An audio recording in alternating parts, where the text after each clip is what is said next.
අතමුලක් අද කතාබහට ඔයාව ගොඩාක් ආදරයෙන් පිළිගන්නවා.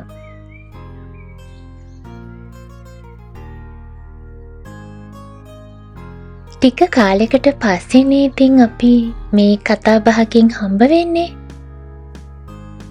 ඒ වගේම ඔක්තෝබර් මාසය එහෙමත් නැත්තම් අපි ලස්සන වසන්ත ඍතුවේ දෙවෙනි මාසේ දැන් දවස් 5-6කට කලින් ලස්සනට උදා වුණා.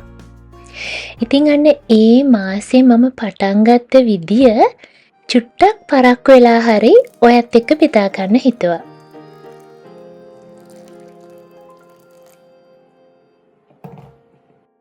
රෝස පෙති දාලා හදාගත්ත උණු පැන් කෝප්පයක්, සිසිල් පැන් කෝප්පයක් එක්ක කිරි ආහාරයක් පූජා කරලා බුද්ධ පූජාව තියලා හරිම ලස්සනට උදා වෙච්ච දවසට ආයුබෝවන් කියා ගන්න පුළුවන් වුණා.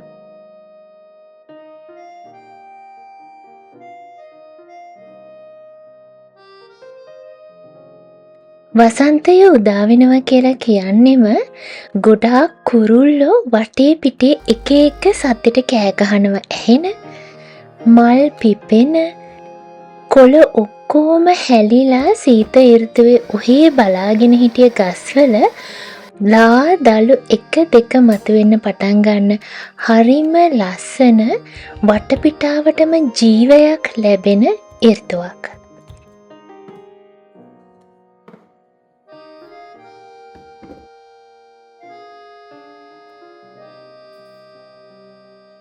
ඉතින් අදත් මගේ මහත්තයා උදේම වැඩට යන ලෑස්ති වෙන හින්දා එයාගේ කෝපි කෝප්පේ ඉස්සෙල්ලාම හදන ගමන් තමයි මේ ඉන්නේ.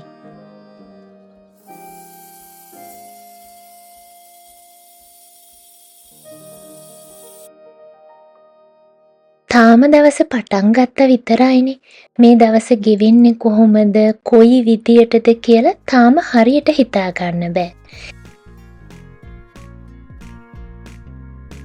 සිහිය හොඳට පවත්වාගෙන දවස ගෙවනවා කියලා කියන්නේ ගොඩක් වෙලාවට දවසේ දේවල් එන හැටියට බාර ගන්නවා කියන එකයි. වසන්ත කාලේ ලස්සනට පිපිලා තියෙන මේ ජැස්මින් මල් වලින් ටිකක් අදත් මං හිතුවා මල් පෝච්චියකට දාගන්න ඕනි කියලා. ඒවා ගොඩාක් සුවඳ හින්දා මම ගේ තැන් කීපෙකම තියලා තියෙනවා. ඒ හරියෙන් යනකොට මේ මල්වල සුවඳ දැනෙනවා.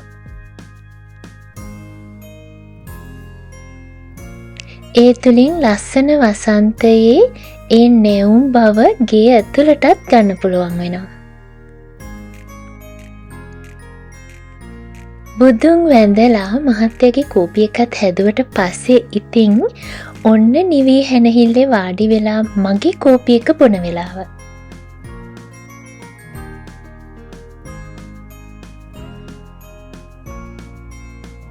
මේ ගස්වලට පිනි වැටිලා ඉර යාන්තමට හරීම ලා ඉර රැස් විහිදවාගෙන තාම නැගගෙන එන උදෑසනක්. උදේ පාන්දරක මෙන්න මේ කාලය කියලා කියන්නේ අපිට අපේ හිත සුවපත් කරගන්න, ඒ වගේම හීලින් කියලා කියන්නේ මානසික ගොඩාක් ප්‍රශ්න වලින් දුක් විඳින කෙනෙක් නම්, ශාරීරික ප්‍රශ්න වලින් දුක් විඳින කෙනෙක් නම් මෙන්න මේ හීලින් ප්‍රොසෙස් එකකට ගොඩාක් උදව් වෙන වෙලාවක්. දවසේ ඒ වැඩිපුරම කෙනෙකුට ඒ උදව්ව ලබා ගන්න පුළුවන් කාලය තමයි මෙන්න මේ ලා ඉර රැස් වැටිගෙන එන මේ ලස්සන උදෑසන.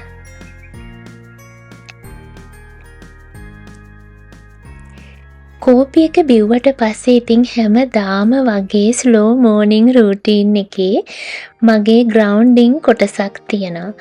සපත්ත සෙරෙප්පු ගලවලා තමන්ට පුළුවන් විදියට තමන්ට තියෙන විදියකට ස්වභාව දහමත් එක්ක එක්කහුව වෙන එක තමයි මේකේ මූලිකම අදහස.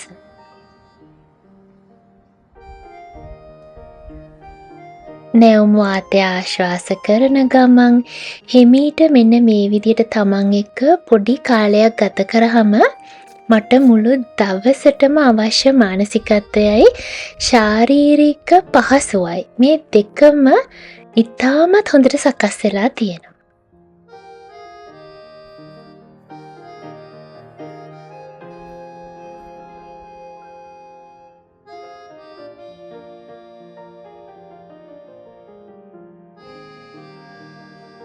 දැන් තමයි දවස පටන් ගන්න හදන්නේ.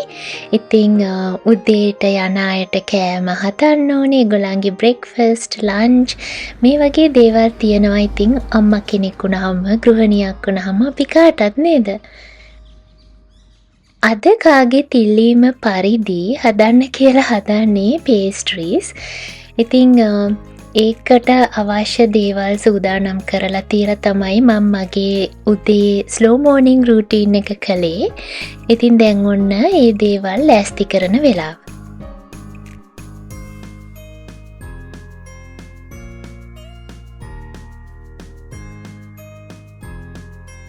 අපි හිතමුකෝ උදේ අපිට ගොඩක් වැඩ වැඩි ටිකක් තියෙනවා කියලා. එහෙම වුණොත් අපිට පුළුවන් පැය භාගයක් හරි පැයක් හරි පාන්දරින් නැගිටින්න. ඒ හින්දා ඒ දවස දැන් පහවදා උදේ දවස අද හවසට ප්ලෑන් කරගත්තොත් අපිට පුළුවන් පැයක් එකහමාරක් කලින් නිදා ගන්න යන්න. ඉතින් ඔන්න ඔය විදියට තමයි බබාලා පුංචි කාලේ ඉඳලම මම මගේ දවස ඊළඟට පහවදා උදේ මේ වගේ දේවල් ප්ලෑන් කරගත්තේ. අදත් මේ ටිකක් වෙලාව යන වැඩක් තියෙන හින්දා මගේ දවස මට අර විදියට හොඳට පටන් ගන්න පුළුවන් වුණාම මගේ හිතට කයට දෙකටම හරීම සැහැල්ලුවක් දැනෙනවා. ඉතින් ඒක නිසා මං වෙනුවෙන් ඒ කාලයක් දෙන්න ඕනේ හින්දා ටිකක් කලින් මම හැරුණා.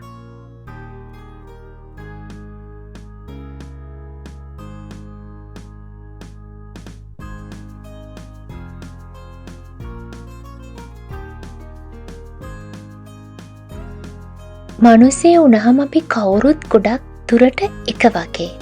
හැමෝගෙම පෙනුම, හැසිරීම වගේ දේවල් ලොකු සමානත්වයක් තියෙනවා.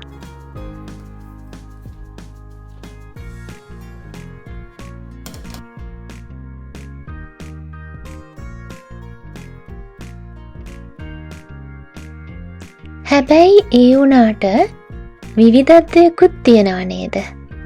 දැන් අපි ගත්තොත් එහෙම එක ගෙදරක ජීවත් වෙන 3-4 දෙනෙක් ගත්තොත් ඒ අය දේවල් එක එක විදියට තමයි දකින්නේ. සමහර කෙනෙක් කියන්න පුළුවන් පුටු සෙට් එක මෙහෙම තිබ්බහම ලස්සනයි. ගෙදර ඉන්න තව කෙනෙක් කියන්න පුළුවන් නෑ මේ පුටුව මේ පැත්තට හැරෙවුවාමයි ලස්සන කියලා. මෙන්න මේ වගේ විවිධත්වයකුත් අපි තුල තියෙනව නේද?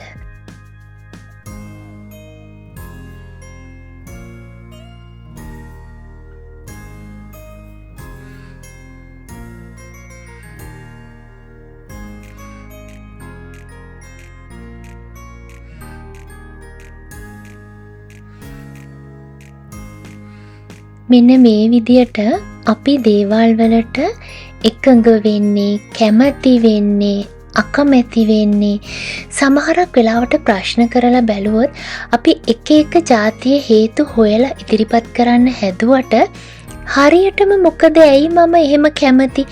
ඇයි මම ඒ විදියට කැමති කියන දේවල් වලට උත්තරයක් නැති වෙන්නත් පුළුවන්.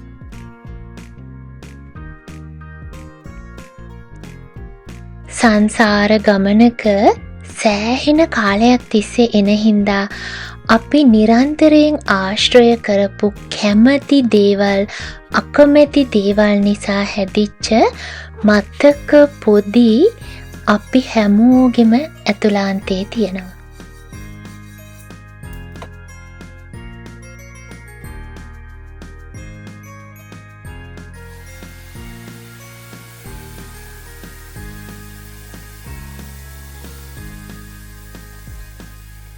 මෙල්බර්න් වල මේ ඍතු මාරුව කියලා කියන එකේ හරි ලොකු වෙනස්කම් සිද්ධ වෙනවා.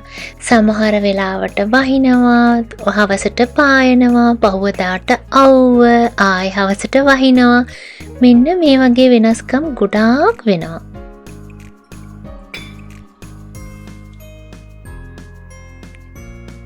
උදේට කෑම කාලා කාටත් බොන්න කියලා ඒ හින්දා කොත්තමල්ලි ටිකක් හැදුවා. මේ කාලේ ටිකක් ඉඟුරු කොත්තමල්ලි හදන එක සාමාන්‍යයෙන් මම නිතර කරනවා.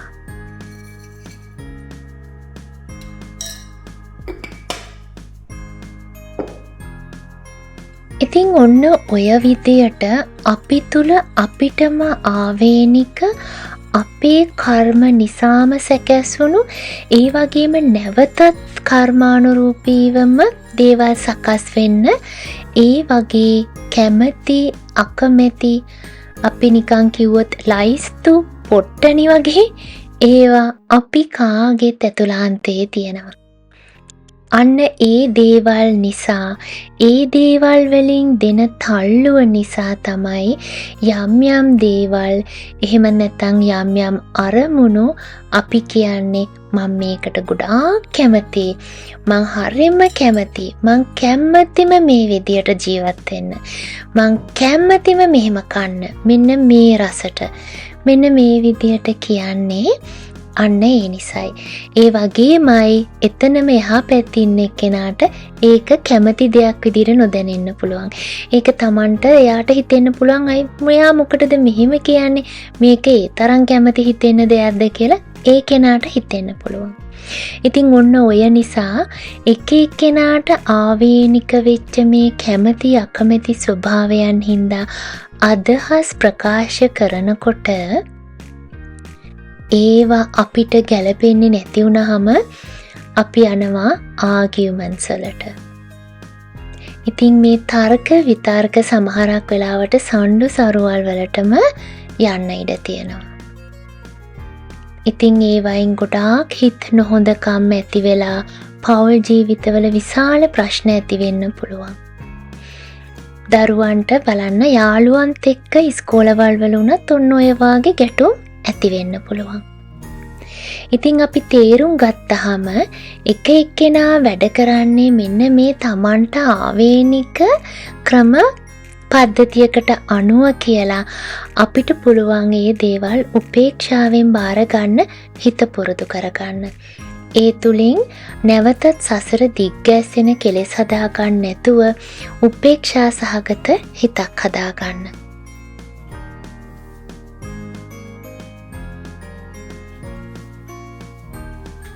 සාමාන්‍යයෙන් දවස් 2කට විතර සැරයක් මෙන්න මේ විදියට මම බාත්රූම් එකට පොඩි ක්ලීන් එකක් දෙනවා. එතකොට අර කිම් මෙහෙම ඇවිල්ලා ඩීප් ක්ලීන් එක කරන දවස තියෙන්නේ. අන්න ඒ දවසට ගොඩාක් පහසුවක් දැනෙනවා. අපි දෙන්නටම වැඩ ටික ඉවර කරගන්න. බබාලගේ බාත්රූම් එක යාලා සුද්ධ කරගන්න හින්දා ඉතින් මට සුද්ධ කරගන්න තියෙන්නේ අපි දෙන්න පාවිච්චි කරන බාත්රූම් එක ඒ වගේම විසිටර්ස් බාත්රූම් එක ඔය වගේව ටිකක් විතරයි.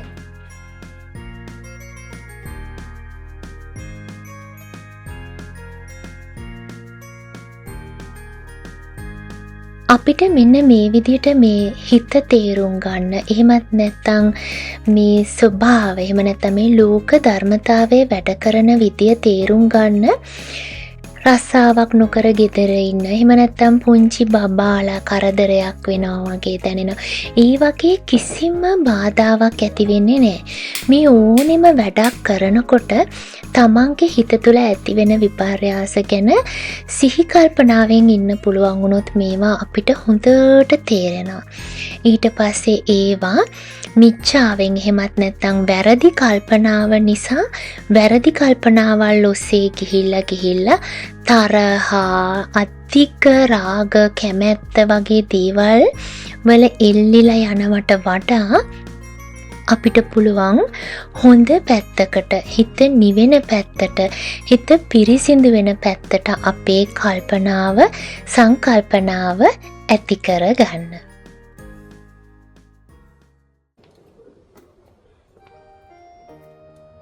ගොඩාක් උදේ පාන්දරින්ම පටන් ගත්ත ඔක්තෝබර් මාසේ පළවෙනි දවසේ මට උදේවරු ඉවර කරගන්න තිබුණ වැඩ ගොඩාක් ඉවර කරගත්තට පස්සේ දැන් ඔන්න පොඩි මී ටයිම් එකක් ගන්න වෙලාව.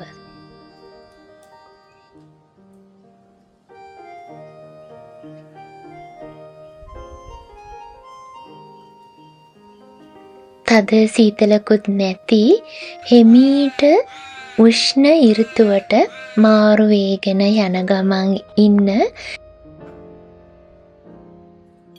මෙන්න මේ දේශගුණය ඇඟට හරිම සනීපයි.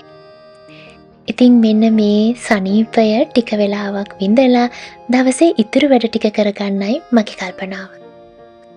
එහෙනම් ඉක්මනින් හම්බ වෙන්න. අතට ගිහින් එන්න. සුබ දවසක්.